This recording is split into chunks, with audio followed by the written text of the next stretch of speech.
L'heure qui commence, est-ce que notre frère Pascal Dougou voudrait nous conduire dans la prière?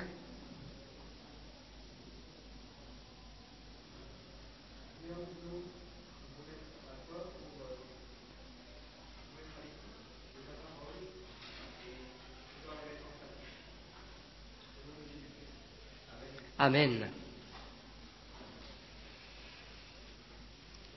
Je voudrais, à titre préliminaire, dire d'abord que j'avais prévu de retrouver le lieu des instituts bibliques dont j'avais la charge traditionnellement au sous-sol avec un groupe un peu plus restreint.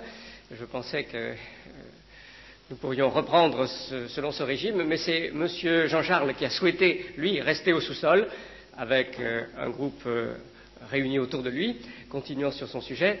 Donc, j'ai accepté que cette année, en tout cas, je continue de m'adresser au groupe qui reste dans cette salle. Et du coup, je me suis dit que le mieux alors, c'était de ne pas changer de sujet, puisque nous avons vu la moitié du programme l'an dernier, voire cette année la deuxième moitié du programme qui concerne les livres prophétiques de l'Ancien Testament. Nous n'avons pas le temps, c'est bien évident, de les étudier en détail. Il s'agit d'introduire, de donner une idée générale du message de chacun, de le situer dans le déroulement de l'histoire avant la venue de Jésus-Christ. C'est un très gros morceau que nous avons à voir. L'an dernier déjà, nous avons dû, sur le grand prophète Ésaïe, être très rapide. Et bien de même, cette année, nous aurons à voir plusieurs grands prophètes, Jérémie, Ézéchiel, Daniel, Zacharie, ce sont de grands prophètes, Jérémie, Ézéchiel surtout. Donc ne vous attendez pas à ce que nous puissions parler de chaque chapitre. Mais nous cherchons à obtenir une vision d'ensemble. Aller jusqu'au bout, jusqu'à Malachie, dans les 6 séances, 6, 7, 8 à la grande rigueur, mais je pense qu'il y aura des instituts bibliques communs aussi, donc 6, 7 séances que nous aurons cette année ensemble. Et aujourd'hui, j'ai prévu de jeter un coup d'œil, puisqu'on ne peut pas faire beaucoup plus, sur les 3 premiers dans l'ordre chronologique, car nous suivons l'ordre chronologique. Nous avons pris les plus anciens l'an dernier. Les 3 premiers dans l'ordre chronologique de cette année, à savoir Nahum, Sophonie et Habakkuk. Je suis à peu près sûr que ces petits prophètes ne sont pas parmi les mieux connus des membres de l'Église, donc ce que je vais dire sera peut-être relativement neuf pour certains. Vous avez, surtout sur Nahum ou Sophonie, peut-être buté sur des difficultés, l'impression que ça ne pouvait pas nous concerner beaucoup. Tout ce qui est dans la Bible nous concerne, plus ou moins directement, mais tout ce qui est dans la Bible nous concerne. Tout a été inspiré de Dieu et préservé selon sa volonté pour notre instruction. Alors il s'agira pour nous de voir au moins comment nous pouvons commencer à y discerner des leçons pour notre temps.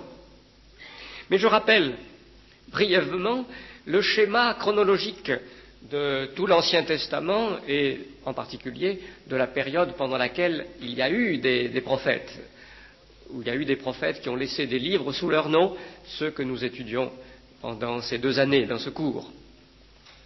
Bon, je vous rappelle que toute l'histoire plus aisément datable que la Bible nous raconte commence au début du 2e millénaire avant Jésus-Christ.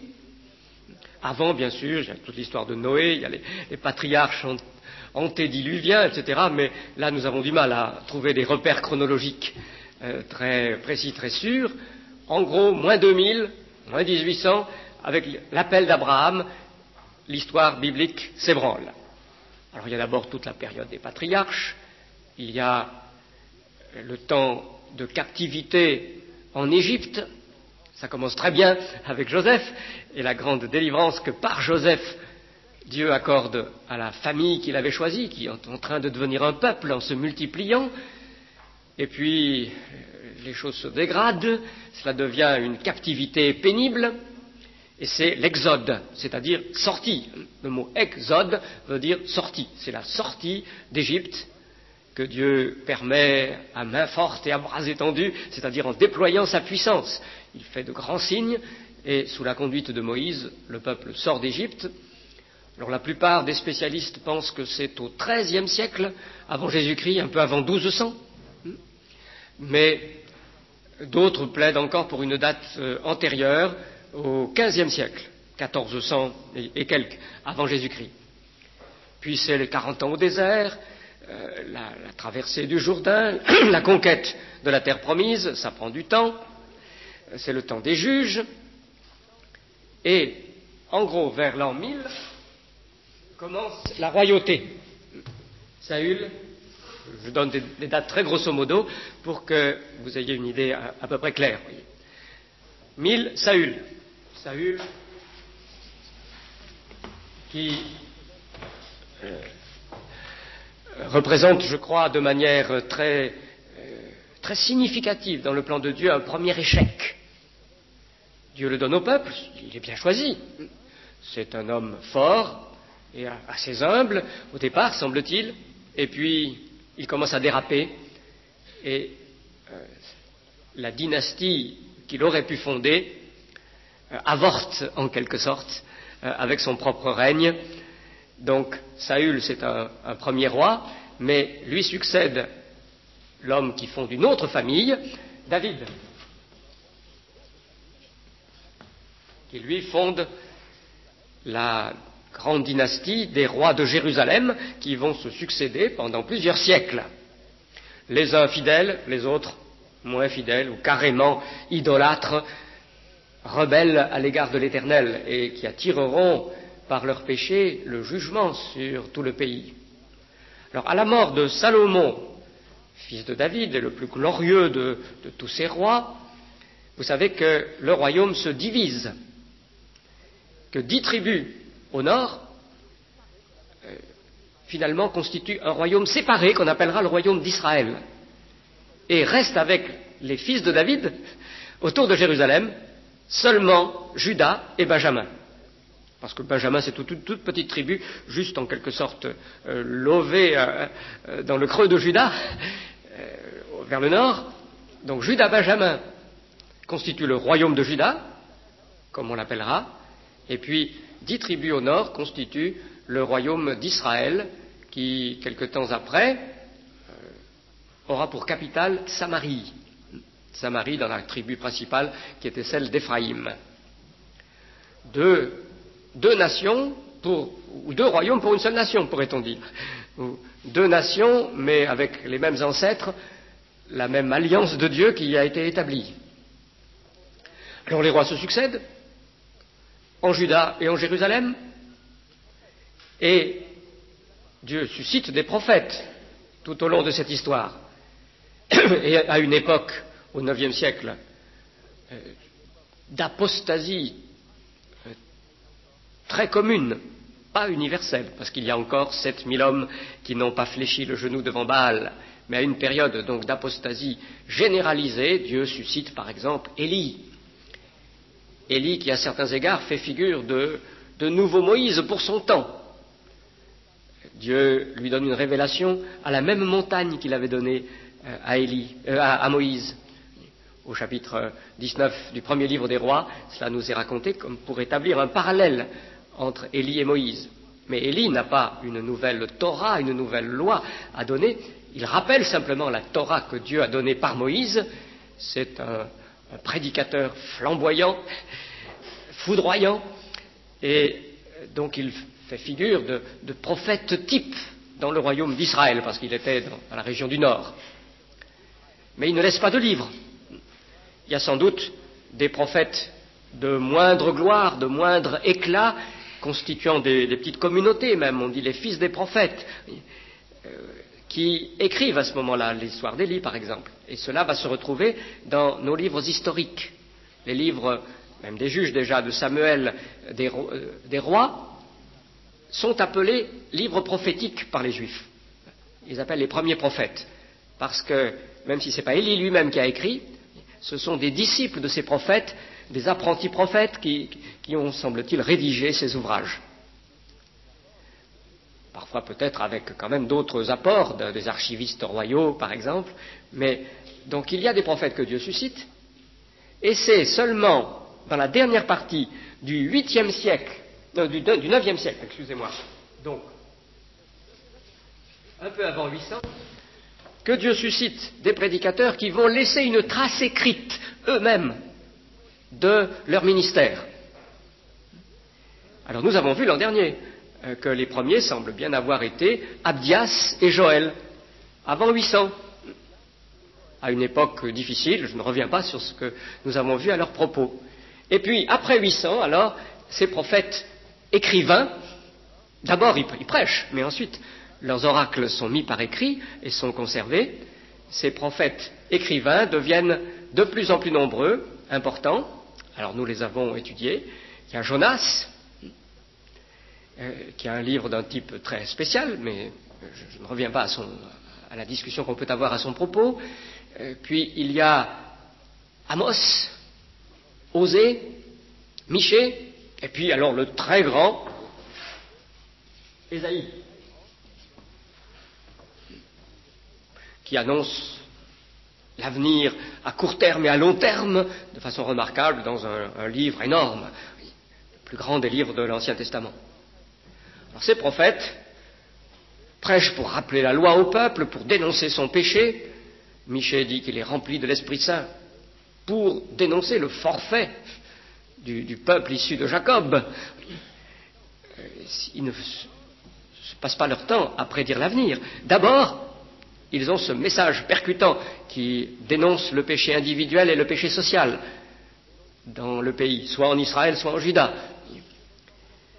Mais ils interprètent aussi les événements de leur temps et ils annoncent ce que Dieu va faire sous une forme qui est plus ou moins directe, plus ou moins mystérieuse, mais voyez, c'est cet ensemble-là qui constitue leur prédication.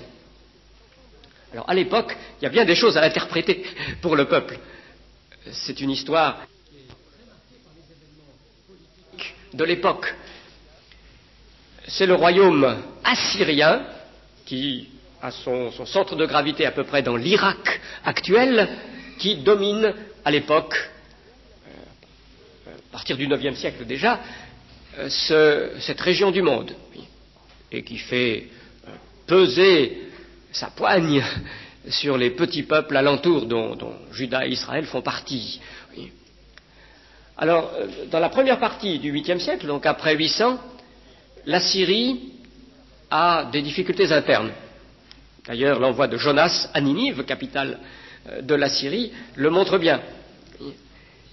C'est dans un contexte de difficulté qu'il va prêcher le jugement de Dieu et qu'il y a un mouvement de repentance qui s'esquisse dans cette grande ville.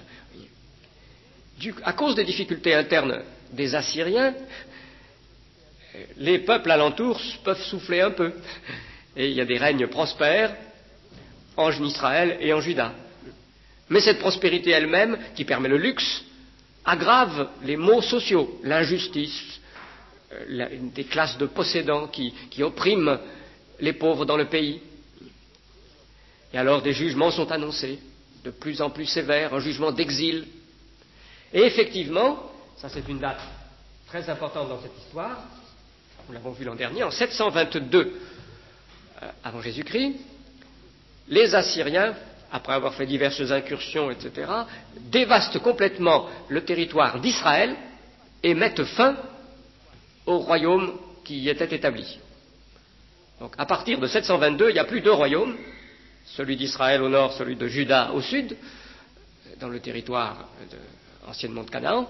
Il n'y en a plus qu'un, il n'y a plus que Juda qui survit encore parce que les Israélites du nord ont été vaincus et déportés pour une bonne part d'entre eux dans d'autres régions de l'immense empire assyrien. Les Assyriens étaient très très féroces. Mais Juda subsiste encore plus fidèle, il est sauvé par le Seigneur et juste avant 700, sous le règne du roi Ézéchias qui est un roi pieux, Dieu accorde une délivrance miraculeuse. Les Assyriens ont assiégé Jérusalem. Apparemment, ils ne vont faire qu'une bouchée de cette capitale d'un tout petit pays par rapport à leur empire. Et puis l'ange de l'Éternel frappe le camp assyrien, probablement une épidémie de peste qui éclate et qui les fait détaler. Et du coup, Jérusalem est sauvée. C'est ce qui nous est raconté dans le livre d'Ésaïe et puis aussi d'ailleurs dans le livre des rois.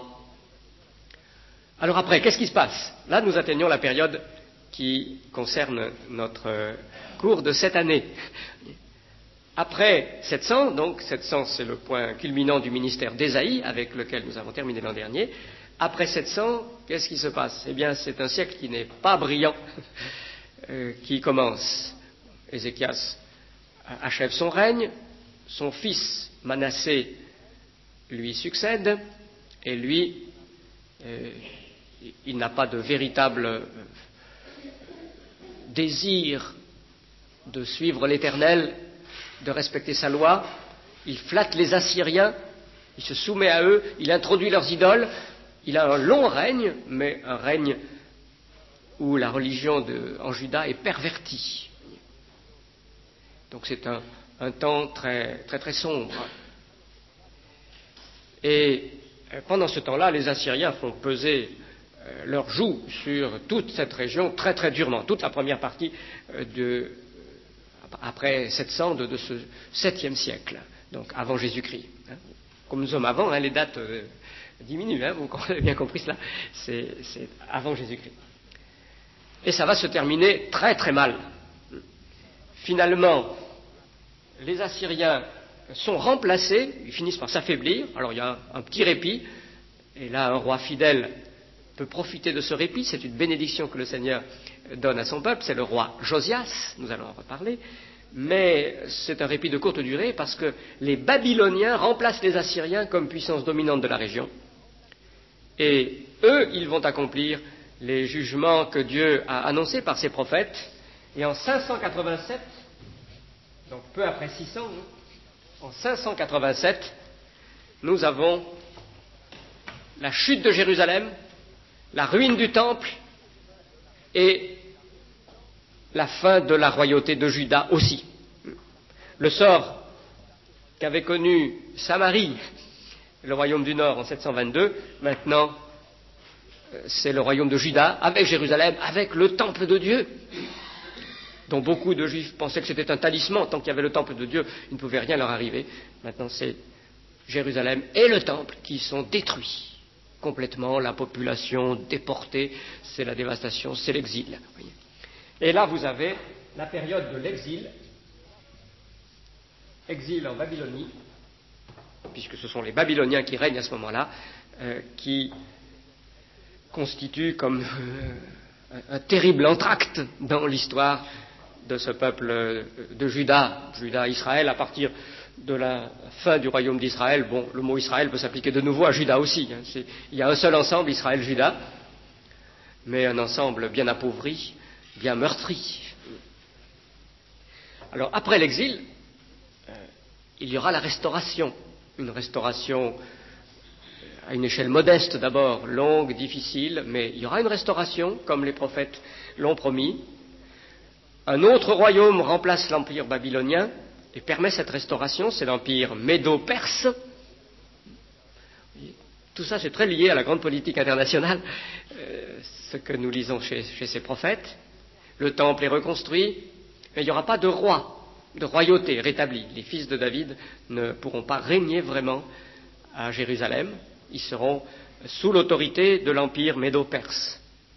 Puis à son tour, cet empire médo-perse sera abattu, remplacé par un empire fondé par Alexandre le Grand, empire donc de culture grecque, on dit souvent hellénistique, cela donc à la fin du IVe siècle, 300 et quelques, avant Jésus-Christ, et la période de domination grecque, je n'entre pas dans les détails maintenant, s'achèvera quand ce seront les Romains qui vont prendre la relève et qui vont devenir les maîtres de tout l'univers connu de l'époque. Vous voyez, c'est comme ça que se structure cette histoire d'Israël, et c'est tout spécialement le livre de Daniel qui nous montrera cette structure clairement. Nous devrons l'étudier brièvement, bien sûr, aussi cette année. Le livre Daniel, surtout dans ces deux grandes visions du chapitre 2 et du chapitre 7, nous parle des 4 grands empires qui vont se succéder à partir du temps de Daniel, qui est le temps de cet empire babylonien qui a détruit Jérusalem et le temple. Alors il y a d'abord l'empire babylonien, c'est le premier des 4, puis ensuite l'empire médo-perse, qui permettra la restauration, puis l'empire grec, et finalement l'Empire romain. Et au temps de l'Empire romain, alors le royaume de Dieu sera instauré. Viendra le Messie, le Fils de l'homme, qui fondera un royaume éternel. Voilà ce que le livre de Daniel enseigne, mais vous voyez que ça prend son sens quand on connaît le grand schéma des empires successifs. Bon, je rappelle, ici vous avez donc l'empire assyrien. Le mot vient de la ville d'Assur, qui était la ville capitale d'abord, avant que ce soit Ninive. Puis, après ça, c'est l'empire babylonien. En fait, on dit parfois l'empire néo-babylonien parce que bien plus loin dans le temps, bien avant, il y avait eu un premier empire babylonien. L'empire babylonien ou néo-babylonien. Puis, à la fin de l'exil, l'empire médo-perse. Et plus bas que ma feuille, l'empire grec, hellénistique et l'empire romain. Et les prophètes que nous allons étudier, donc, sont de cette période-là, à partir du 7e siècle. Alors, quels sont-ils? Vous en donnez une petite idée, puis je vais encore revenir même mais plus en détail sur la première période pour situer les 3 premiers prophètes aujourd'hui. Quels sont-ils, ces prophètes? Bon, il y a d'abord un trio de relativement petits prophètes, petits par la longueur des livres qu'ils ont laissés, et aussi peut-être par leur importance quant aux révélations qu'ils ont eu à transmettre. Ce n'est pas les minimiser que de constater qu'ils n'ont pas eu un ministère d'une envergure égale à celle d'Ésaïe ou celle d'Ézéchiel. Donc, vous avez Nahum, si on prononce à la manière hébraïque. Alors, en français, on disait autrefois plutôt Nahum. Maintenant, il y a des Bibles qui ont mis OU pour qu'on prononce Nahum. Voilà. Bon, en hébreu, ça se prononcerait Nahum. Puis, vous avez Sophonie. Et vous avez Habakkuk. Alors, vous pouvez écrire avec des C ou avec la lettre Q. C'est comme vous voulez. Ça correspondrait, d'après les correspondances d'alphabet, à la lettre Q plutôt, ce qu'on a en hébreu. Mais ça fait un mot un peu difficile, un peu rude, Habakkuk. Donc vous avez ce trio de petits prophètes, puis vous avez un trio de grands prophètes. À la période décisive de la destruction, dans ce moment de l'agonie du royaume de Juda, trio de grands prophètes qui vivent ces événements et qui en donnent le sens à leurs contemporains, souvent très rétifs, ils sont même persécutés. Vous avez Jérémie, le prophète douloureux que Dieu a suscité précisément pour ce temps-là, et je pense qu'il a doué d'une sensibilité très fine pour qu'il en souffre, parce que c'était un témoignage. Cette souffrance du prophète était un témoignage de la tristesse du Seigneur de devoir corriger son peuple comme il le faisait. Jérémie, qui lui est resté à Jérusalem presque jusqu'à la fin de sa vie, où il a été entraîné en Égypte par un groupe de fuyards.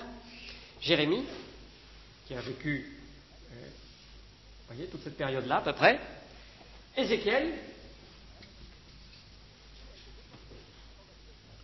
qui lui a été déporté en Babylonie, qui a fait partie des exilés, et qui a été aussi un très grand prophète. On ne sait pas s'il a vécu aussi longtemps, il n'a pas vécu, semble-t-il, aussi longtemps que Jérémie. Il devait être plus jeune, nettement, que Jérémie, et pourtant il ne semble pas avoir prêché tellement plus tard que Jérémie. Et puis Daniel, que nous avons l'habitude d'étudier parmi les prophètes, qui n'est pas un prophète au sens étroit du terme, parce que les prophètes au sens étroit du terme étaient des prédicateurs. C'était des orateurs publics. Ils allaient sur les places, dans le temple, et ils annonçaient oralement le message avant de le mettre par écrit, ou que leur secrétaire le mette par écrit, parce que pour Jérémie, il avait un secrétaire. Daniel, lui, n'a jamais prêché sur les places. Il était aussi un exilé, il avait un statut officiel de sage, d'administrateur de l'Empire, et il a reçu des révélations pour les écrire. C'est pour ça que techniquement, on peut dire, ce n'est pas un prophète, c'est plutôt un voyant, auteur d'Apocalypse. Alors nous reparlerons de ces différences qui sont essentiellement des différences de forme entre l'Apocalypse et la prophétie. Mais les deux se chevauchent quand même, vous voyez, les deux catégories se chevauchent. On peut faire une distinction, il ne faut pas les opposer du tout. Et puis, il y a des passages qui sont un peu entre deux, entre le genre de la prophétie et le genre de l'Apocalypse. Donc ces trois-là, Jérémie, Ézéchiel, Daniel, pour cette période si décisive. Et puis alors la restauration, donc, après les 70 ans, après que l'empire médo-perse a pris la relève, alors là aussi vous avez un autre trio. En fait, nous avons trois trios. C'est le trio des prophètes de la Restauration, Agé, qui a écrit un message assez court, très, très lié aux circonstances particulières, comme nous le verrons, Zacharie, qui lui est en fait un grand prophète. Bon, ce n'est pas énorme, 14 chapitres, mais enfin c'est déjà quand même pas mal. Et puis, ce message est très très riche, c'est un message travaillé, puis il a vécu longtemps, semble-t-il, jusque vers le milieu, ou presque le milieu du 5e siècle, c'est-à-dire vers 460. Et puis Malachie, alors qui est arrivé plus tard, lui à la fin de ce 4e siècle, de ce 5e siècle, je veux dire vers 400. 420 peut-être, 400.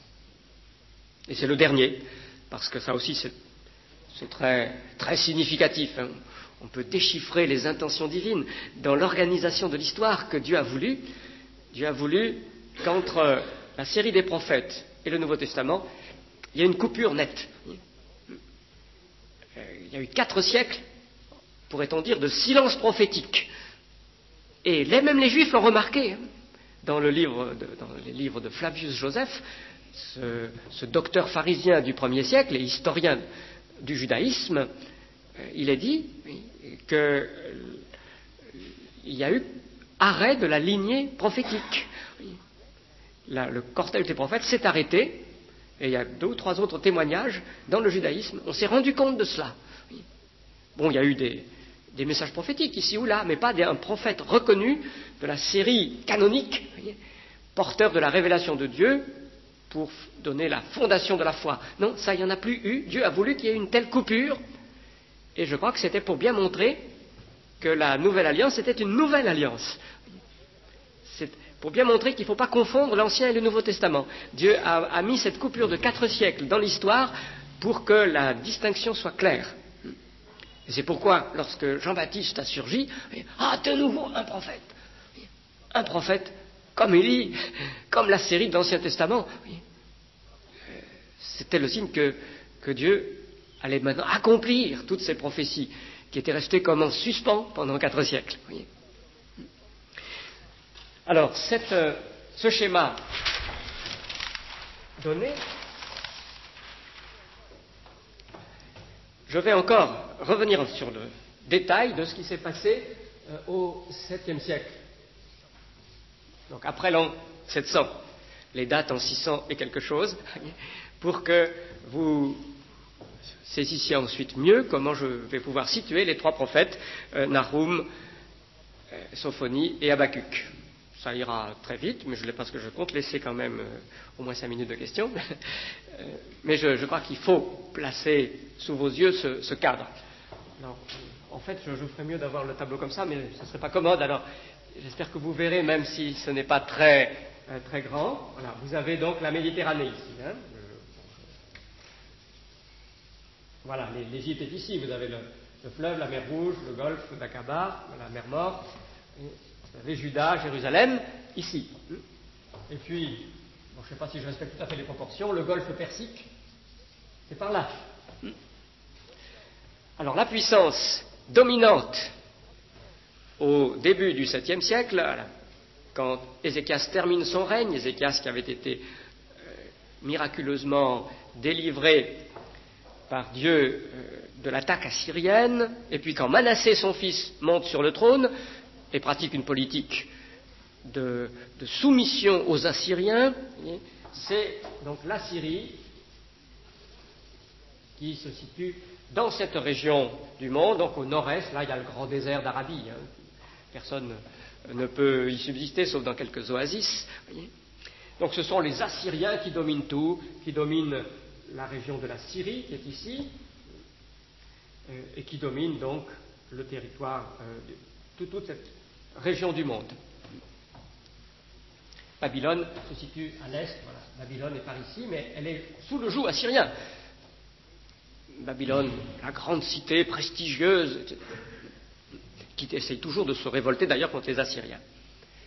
Alors les Assyriens, avec Sankérib comme empereur tout au début, donc, ont la situation bien en main, des troupes bien entraînées et féroces.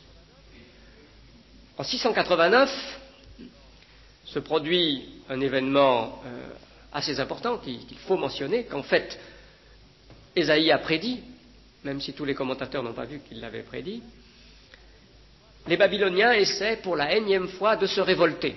Ils ont un grand passé, ils savent qu'il y a eu autrefois un empire babylonien, alors ils essayent de se révolter, et les Assyriens écrasent la rébellion. C'est une répression impitoyable, et la ville de Babylone est complètement rasée par l'empereur d'Assyrie, 689. Oui. Les Assyriens donc ont la situation bien en main. Ils vont même jusqu'à soumettre la seule puissance qui restait encore dans ce Moyen-Orient qui est le monde biblique, connu, n'est-ce pas, à l'époque, c'est-à-dire l'Égypte. L'Égypte est quand même bien à part géographiquement, le long de la vallée du Nil. Eh bien, les troupes assyriennes réussissent à soumettre l'Égypte en 663, la ville principale de Thèbes, No-Amon.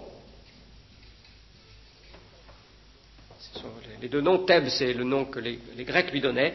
Cette ville-là est prise, détruite par les Assyriens. Ils sont vraiment les maîtres. Mais les décennies se succèdent et les Assyriens commencent à avoir des problèmes. Les Babyloniens, malgré tout ce qu'ils ont subi, après une ou deux générations, recommencent à s'agiter. Et surtout, ils réussissent à passer certaines alliances avec les Mèdes. Les Mèdes sont les montagnards qui habitent dans ces régions, qui sont surtout en Iran maintenant. Des guerriers farouches, très efficaces au combat. Et les Babyloniens, cherchant à secouer le joug assyrien, et les Mèdes prennent des contacts, commencent à s'accorder. Les Assyriens ont de plus en plus de mal à assurer leur maîtrise de l'immense ensemble géographique qu'ils contrôlaient.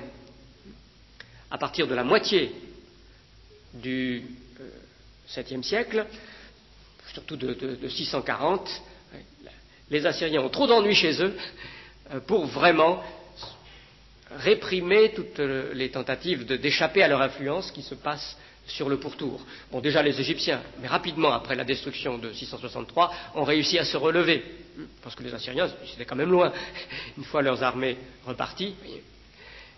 Et puis, après ça, c'est d'autres peuples alentours. Les Mèdes et les Babyloniens carrément commencent à affaiblir l'empire assyrien dans ses parties vives, au centre du secteur. Ça permet à Jérusalem, à un roi fidèle, le roi Josias, Dieu a suscité un roi fidèle pour cette période, Dieu ajuste tout, Josias, d'entamer des réformes qui vont purifier le pays de l'idolâtrie que Manassé y avait installée partout. C'est comme ça que, au début, Josias, qui commence à régner à 8 ans, donc au début il ne peut rien faire, il est un enfant, mais quand il accède à la majorité, les Assyriens ne sont plus très forts, alors ça le lui permet d'autant mieux, il commence à lancer des mouvements de réforme, et surtout à partir de 622. En 622, on découvre, en faisant des travaux de réfection au temple, un rouleau de la loi qu'on avait oublié. Apparemment, c'était le Deutéronome. Évidemment, il n'y avait pas l'imprimerie, donc il y avait beaucoup moins d'exemplaires.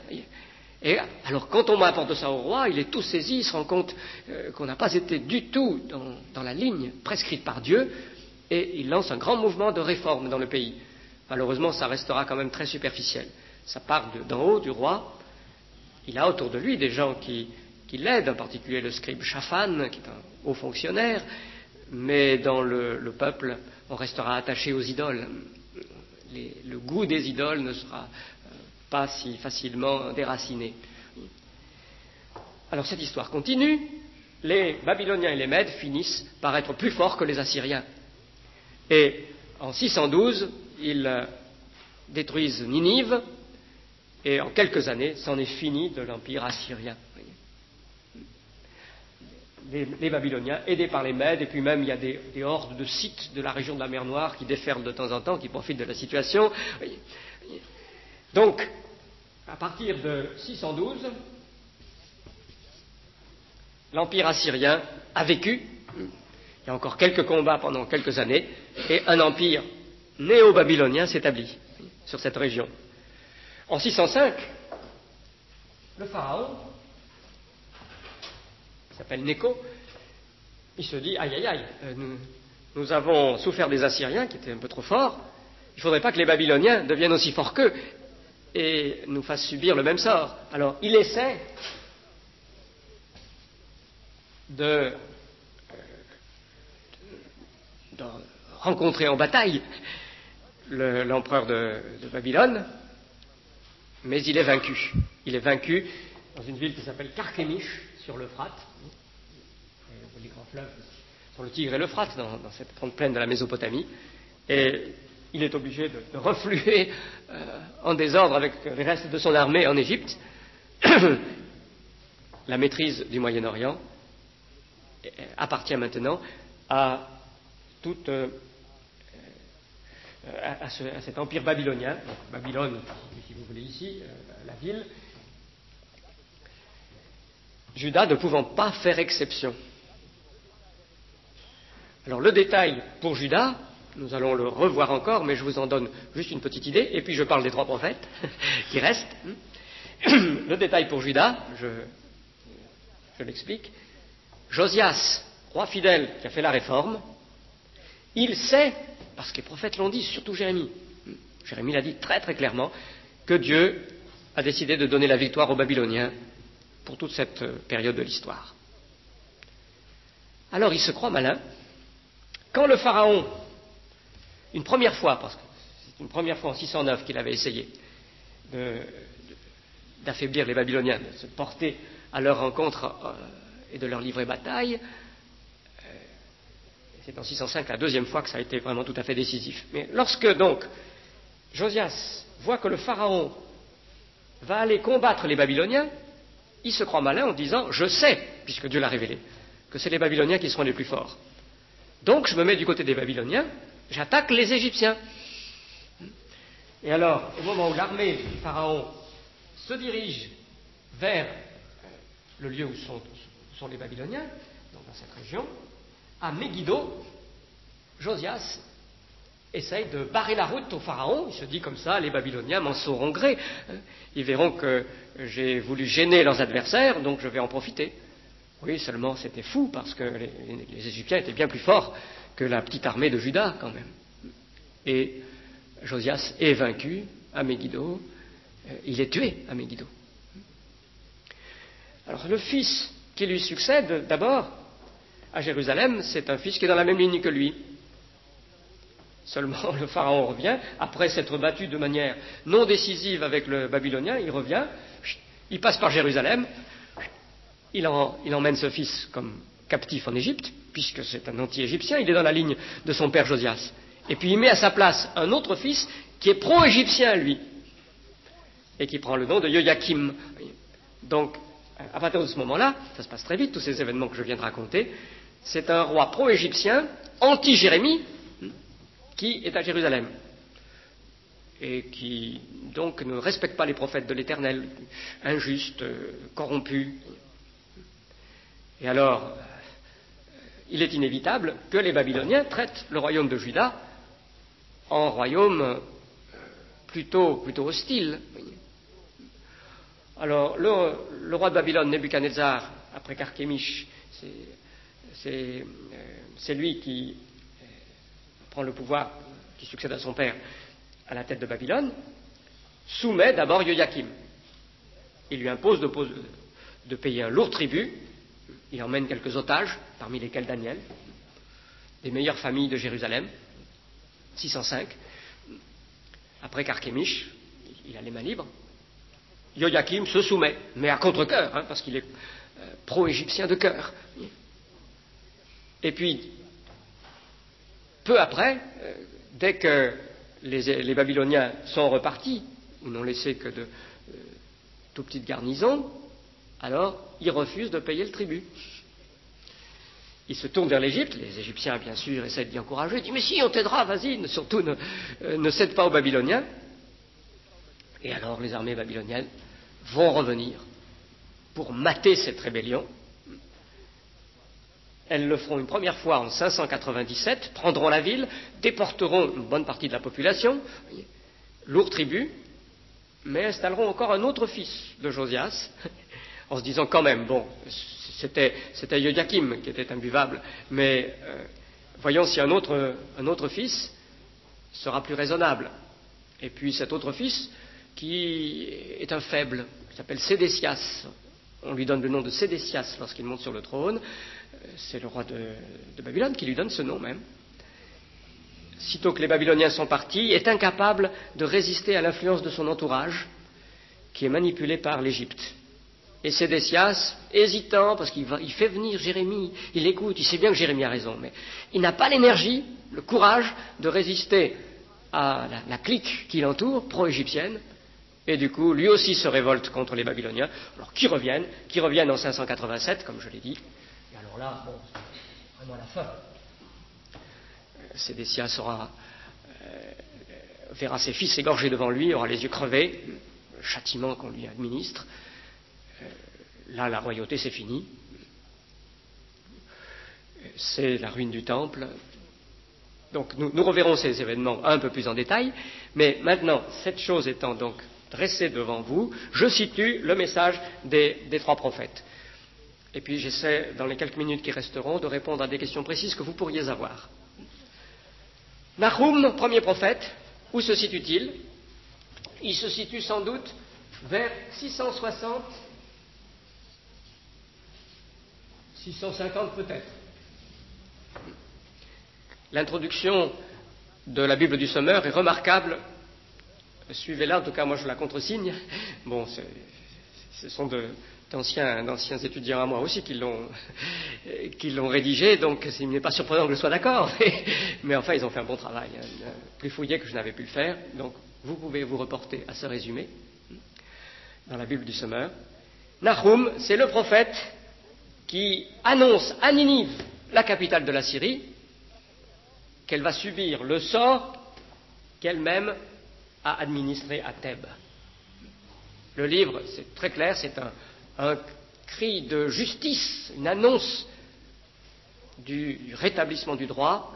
La loi du talion va s'appliquer à Ninive. Ce qu'elle a fait aux autres, elle va le subir à son tour. Le prophète annonce que le sort que Thèbes a connu, Ninive va le connaître à son tour. Les rois d'Assyrie aimaient la chasse au lion, eh bien, ce sont les Assyriens qui vont être chassés comme le lion qu'on prend au piège. La ville de Ninive était une ville séduisante, pleine de sortilèges, comme une prostituée. Eh bien, elle subira le traitement des prostituées. Elle sera mise au pilori. Voilà ce qu'annonce le prophète Nahum. Son message est un message sur Ninive, comme le titre le dit, proclamation sur Ninive, qui annonce que Dieu rétablira la justice. Dieu, c'est mystérieux, laisse les méchants triompher pendant un certain temps. Mais Dieu est un Dieu de justice, et dans son gouvernement du monde même, il règle certains de ses comptes. Tous ses comptes, il les réglera au jugement dernier. Mais déjà dans l'histoire, on peut voir que les arrogants, les féroces, subissent souvent le sort qu'ils ont mérité. Ce sera le cas de Ninive, et c'est ce qui s'est passé, vous voyez, en 612. Alors il n'y a pas de date dans le livre même de Nahum, donc on doit dire c'est entre 663 et 612, puisque son message se résume en un message à Ninive, comme tu as fait à Thèbes, il te sera fait. Alors, comme tu as fait à Thèbes en 663, il te sera fait en 612. Donc, ça se situe entre ces deux-là. Mais il y a plusieurs indices qui montrent que c'est sans doute très près de la date de destruction de Thèbes. Je vous ai dit que Thèbes-Noamon a été reconstruite quand même assez vite. Alors, le message aurait été moins percutant si les Babyloniens avaient pu se dire « Oh bien, Thèbes s'est reconstruite ». Donc c'est probablement peu de temps après, les Babyloniens, je veux dire les Assyriens, avaient pu se dire ça. Voilà pour le message de Nahum, qui est un message qui nous apprend à lire les événements de l'histoire mondiale autrement qu'on ne le fait dans nos médias. Qui pense à des jugements de Dieu lorsque des massacres, des guerres ont lieu? Alors c'est sûr, ce n'est pas toujours l'expression d'une justice qui redresse les torts, ce qui se passe dans l'histoire. C'est entremêlé. Dieu se sert d'un peuple injuste pour punir un peuple injuste. Mais rappelons-nous que malgré les énigmes qu'il y a, c'est notre Dieu qui reste le souverain de l'histoire du monde. Voilà ce que nous rappelle le livre de Nahum. Deuxième prophète, Sophonie. Alors Sophonie, lui, il a sans doute prophétisé, c'est pratiquement dit, vers 630. C'est-à-dire juste au moment où le jeune roi Josias commençait à esquisser des mouvements de réforme. Le royaume était encore, je dirais, religieusement pourri à cause de tout ce que Manassé, le grand-père de Josias, avait instauré. Toutes les idoles, tous les carrefours, etc. Josias, qui dès son enfance donc était un homme pieux attaché à l'Éternel, commence sans doute tout juste à vouloir agir autrement, mais il est encore très jeune, encore un adolescent, et le prophète Sophonie vient prêcher contre les injustices et les idolâtries qui sont multipliées dans le pays, annoncer des jugements, mais aussi annonce le salut pour les humbles. C'est ça le terme clé, sans doute, dans son livre, qui est un peu moins court quand même que Nahum, c'est le mot des humbles ou de l'humilité. Le peuple, peut-être petit, minoritaire en Juda, qui humblement s'attache à l'Éternel, qui ne prétend pas rouler des mécaniques et se faire un culte à son idée, mais qui reçoit de Dieu ce que Dieu lui-même a décidé. Ce peuple humble, alors il sera sauvé. Il y a une très belle promesse de renouvellement de Jérusalem, de joie, de fête pour ce peuple humble sur la montagne de Dieu, dans ce livre du prophète Sophonie. Alors certainement, Sophonie a contribué au mouvement de réforme que le roi Josias, juste un peu plus tard, a pu déclencher. Il se situe à cet endroit-là. Il est très possible, plusieurs le pensent, et je crois qu'on peut l'établir, que Sophonie était lui-même de race royale. Parce que sa généalogie, au lieu de nous donner simplement le nom de son père, comme c'est habituel, remonte plus haut jusqu'à un certain Ézéchias, dans le titre. Alors il n'est pas dit que c'est le roi Ézéchias, mais pourquoi remonter plusieurs générations, sinon pour marquer quand même quelque chose de particulier. Puisque ça s'arrête à Ézéchias, c'est sans doute le roi Ézéchias. Ce n'était pas la lignée des héritiers du trône, vous voyez. Peut-être était-ce un fils né d'Ézéchias par une femme de rang inférieur, parce que vous savez qu'il y avait plusieurs rangs parmi les reines, concubines, etc. Donc c'était pas un héritier du trône, mais c'était un homme de sang royal, un descendant d'Ézéchias sans doute, que Sophonie. Et puis, le dernier prophète, alors, je le situe à son tour, c'est Habakkuk. Habakkuk, peut-être un lévite, c'est assez probable, puisque son 3e chapitre a la forme d'un psaume. Vous pouvez chanter dans le temple. Les lévites étaient associés au service du temple, et en particulier au chant dans le temple. Donc Habakkuk, qui était peut-être probablement un lévite, lui prophétise sans doute dans la période la plus sombre, vers 605, au temps où Joachim règne en Juda.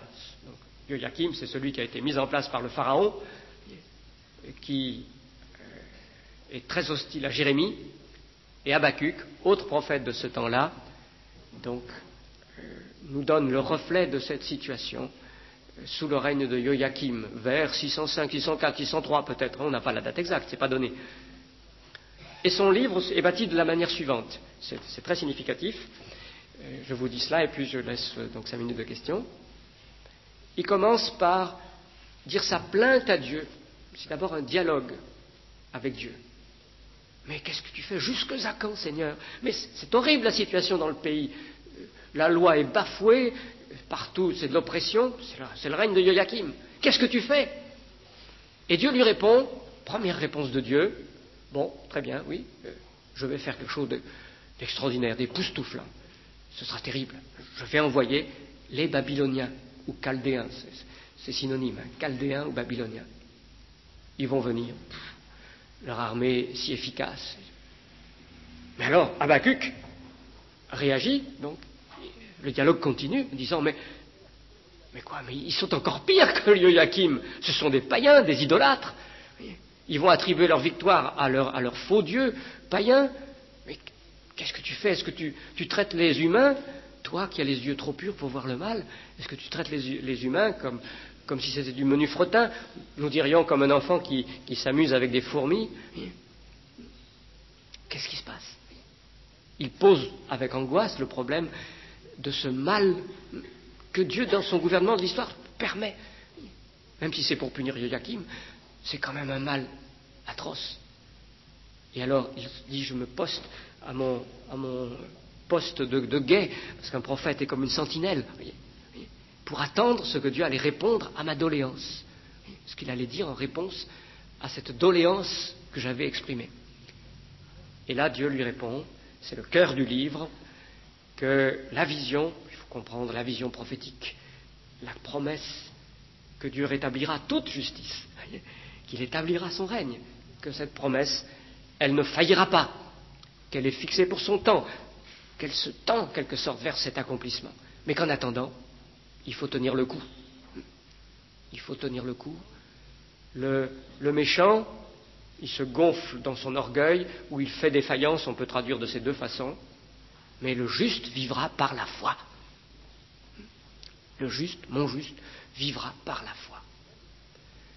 C'est-à-dire même dans un temps de ténèbres, où vraiment on n'y comprend rien à la manière dont Dieu conduit les choses et il permet tant de malheurs, il faut s'attacher à sa parole, à sa promesse qui ne faillira pas. Le juste vivra par la foi. Ça, c'est le cœur du livre, Habakkuk 2, 4, que Paul citera 2 fois et l'auteur de l'Épître aux Hébreux 1 fois. Puis alors après, dans le 2e chapitre, la suite du 2e chapitre, il y a des épigrammes contre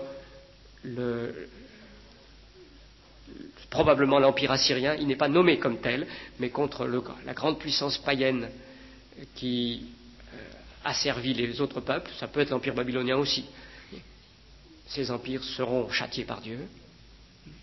Et puis le 3e chapitre est un psaume où le prophète Habakkuk, qui est aussi poète, psalmiste donc, célèbre la manifestation de Dieu en utilisant des souvenirs du premier exode et où il l'achève par l'affirmation de sa confiance en Dieu malgré les temps terribles dans lesquels il se trouve. Voilà donc très brièvement résumé le message de ces prophètes dans la situation historique. Alors, est-ce que vous avez des questions portant sur ces prophètes? Oui, madame. Oui.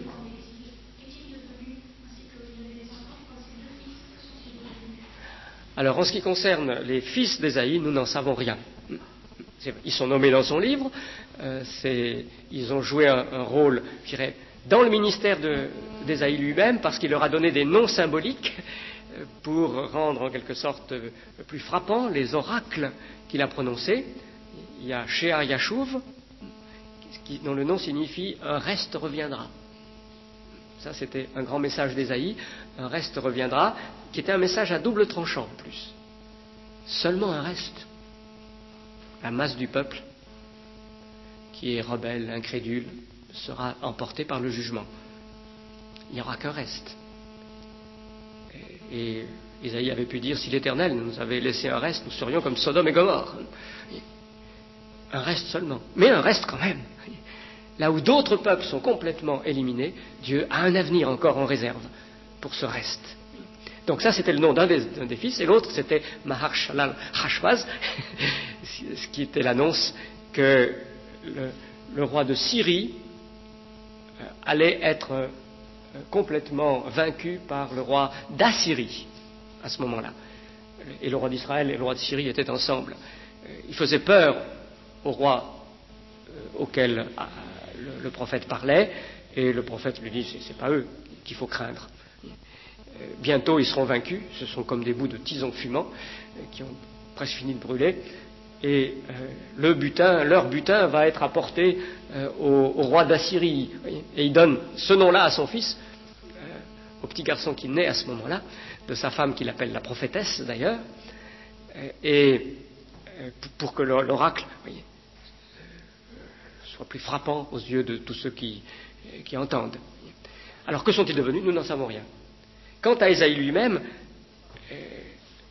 bien sûr, il n'a pas vécu jusqu'à l'exil. L'exil dans ce que j'ai donné comme... L'exil, donc, se situe après 587 ou 597 pour la première vague d'exilés.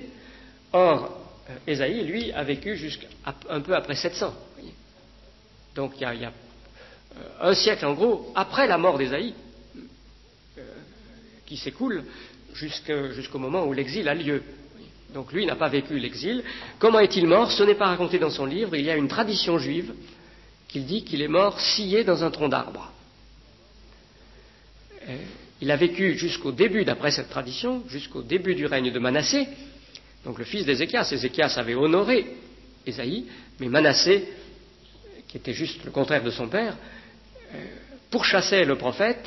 Il se serait caché dans un tronc d'arbre creux, mais il aurait été découvert, et pour le mettre à mort, le roi aurait trouvé malin de faire scier l'arbre dans lequel se trouvait, ce tronc creux, dans lequel se trouvait Ésaïe. Ça, c'est la tradition juive, et on pense que dans l'Épître aux Hébreux, au chapitre 11, lorsqu'il est dit « Certains furent sciés », de ces héros de la foi qui n'ont pas obtenu leur délivrance sur la terre, dans le cadre de l'Ancien Testament, que lorsque donc l'auteur aux Hébreux dit « certains furent sciés », il fait une allusion à cette tradition juive, parce que dans l'Ancien Testament, il n'y a pas de récit où quelqu'un est scié pour sa foi. Donc, qui fait allusion avec cette tradition juive, à cette tradition juive, et du coup, lui donne une certaine autorité pour nous. Si l'auteur aux Hébreux, inspiré, parle de témoins de la foi qui ont été sciés, on peut penser donc que c'était vrai. Voilà tout ce que je sais en tout cas sur la fin d'Ésaïe. Oui, Monsieur Berger. Néhémie et Esther sont des livres parce qu'ils ont vécu quand même au temps de la... Oui.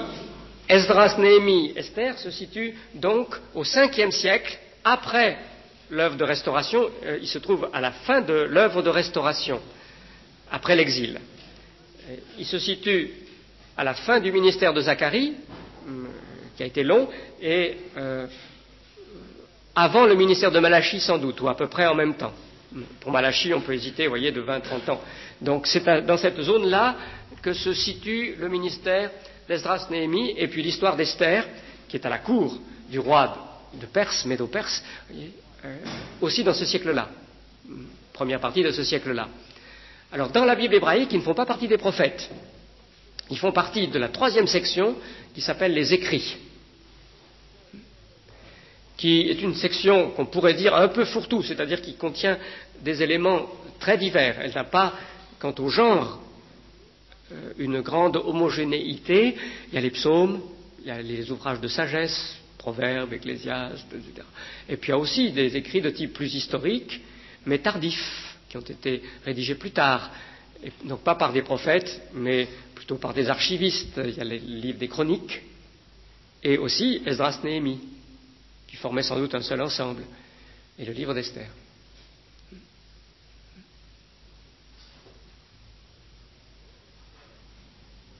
Voilà, je crois que c'est l'heure d'achever.